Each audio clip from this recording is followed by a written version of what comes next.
Dear ones, thanks for being here with me. We are not out in the quilting studio. We're actually in the folding area. I'm getting ready to send back the optical illusion interlocking blocks, floating blocks quilt that Mama made for Daddy for a nap quilt, and thought I would take you through the process really quickly. It's important for you to understand how I'm going to be sending your quilts back to you and the steps that I take and what I would like you to be able to do to send quilts to me. I take quilts by mail all the time, and here's some steps that you can take in reverse to what I'm doing so you can send your quilts over here. Well, I guess you're going to be taking it the same order. You're going to be folding your quilts to send them over, sending the front and back. I have plenty of batting here, so no need for that. I'm going to find a box. I keep a fair amount of boxes around. If you send it to me in a box, I probably will save that box, and it may be the exact same box it goes back in, depending upon the situation. Like if you have not mailed batting to me, which I would encourage you not to do that, I may have to increase the size of the box because now it usually has batting in it.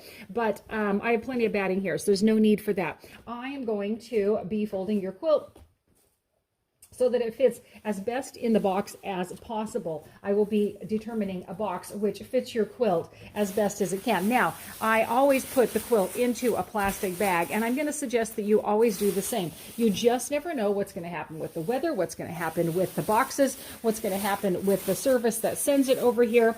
Inside this bag, I'm going to put a card with the information as to who it's going to be sent to. Very important, because if anything happens to the box, I want all this to be its own little package. I have received boxes where they've been a little bit ripped and smashed a little bit, but the quilt and the bag and everything there was still perfectly intact. So there's a little bit more information here as to where that's going to go.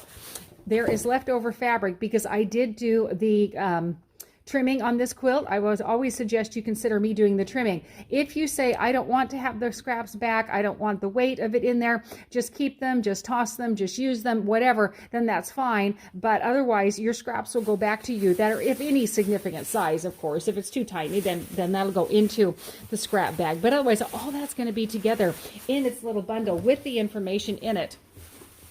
And then that will go into the box. Now, my friends, bags are inexpensive.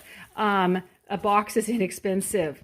Tape is inexpensive. You want to be sure that you are securing this very, very well. Your quilt, priceless. We don't want anything to be happening to that. So pop it in the bag, get it nicely secured inside there. Be sure there's plenty of information, and then tape really well. That's what's going to help to secure all of this together. Questions, thoughts, ideas, I'm happy to talk to you about sending a quilt over here to Brenda's Quilting Studio. I take quilts by mail all the time. Send one over, be sure and put it into a bag, put my information on the inside of it, and tape it well, and I will be excited to see what you have been making, my friends.